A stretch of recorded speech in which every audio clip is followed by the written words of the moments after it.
রাজশাহীর এক প্রত্যন্ত গ্রামে ঘুরতে গিয়েছিল চার বন্ধু, অয়ন, সাদ, রিমি আর তন্ময়। তাদের উদ্দেশ্য ছিল শহরের কোলাহল থেকে দূরে কিছুদিন প্রকৃতির মাঝে কাটানো।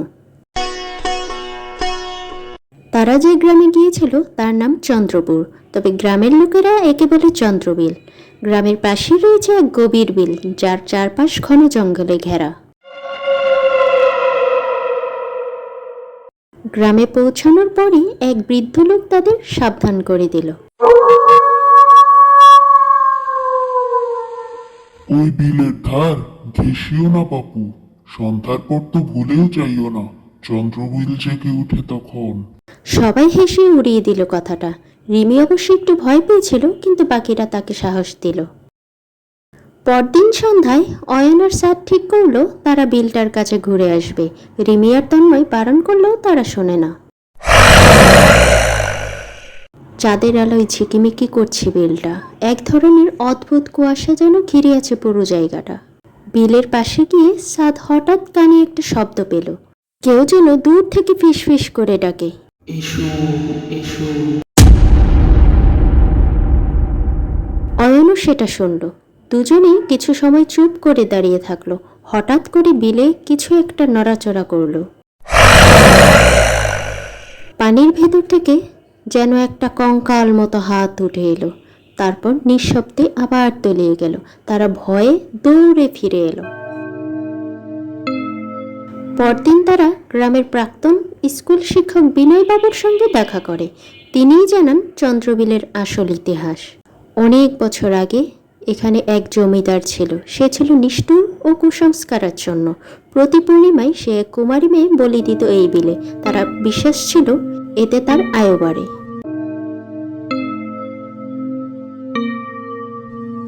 পূর্ণিমার এক রাতে সেই কুমারী মেয়েটি তাকে অভিশাপ দিয়ে বলেছিল, তোমার আত্মা এই বিলেই বন্দী থাকবে চিরদিন। জমিদার এবং তার সমস্ত সঙ্গী সেই রাতেই বিলে তলিয়ে যায়। তারপর থেকে প্রতি পূর্ণিমায় চন্দ্রবিলে মৃত আত্মারা উঠে আসে নতুন আত্মার খোঁজে।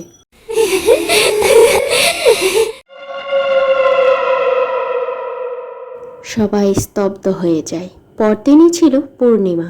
সেদিন সন্ধ্যায় চারজন মিলে থাকার সিদ্ধান্ত নেয়, কিন্তু রাত 12টার দিকে হঠাৎ রিমি নিখোঁজ হয়ে যায়। সবাই খুঁজতে বের হয়।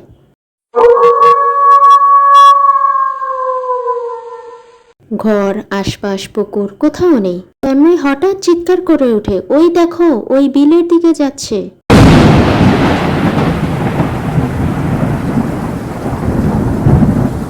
তারা দৌড়ে যায়। দেখে রিমি হাঁটছে যেন ঘুমের ঘোরে। লাল লাল চোখ, গলার আওয়াজ বদলে গেছে। সে ফিসফিস করে বলছে, তারা ডাকছে, আমাকে যেতে হবে। সাদ আর অয়ন তাকে জোর করে ধরে ফেলল। তখনই বিলে ভয়ঙ্কর ঘটনা ঘটে।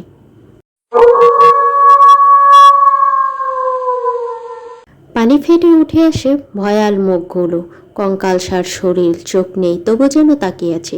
চিৎকার করে বলতে থাকে, আরো আত্মা চাই, ওকে দাও, না দিলে তোমরা যাবে।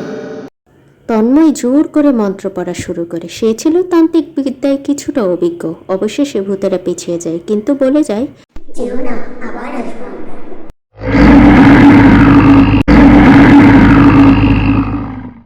পরদিন সকালে তারা গ্রাম ছাড়ে, কিন্তু রিমি পুরোপুরি স্বাভাবিক হয়নি। মাঝে মাঝে সে অদ্ভুত সব কথা বলে, আমি তাদের নাম জানি, তারা আমায় চায়। তন্ময় বুঝে যায় রিমিকে একবার চিহ্নিত করা হয়েছে। চন্দ্রবিল তার নাম লিখে ফেলেছে, হয়তো ভবিষ্যতে তাকে আবারও ডাকবে।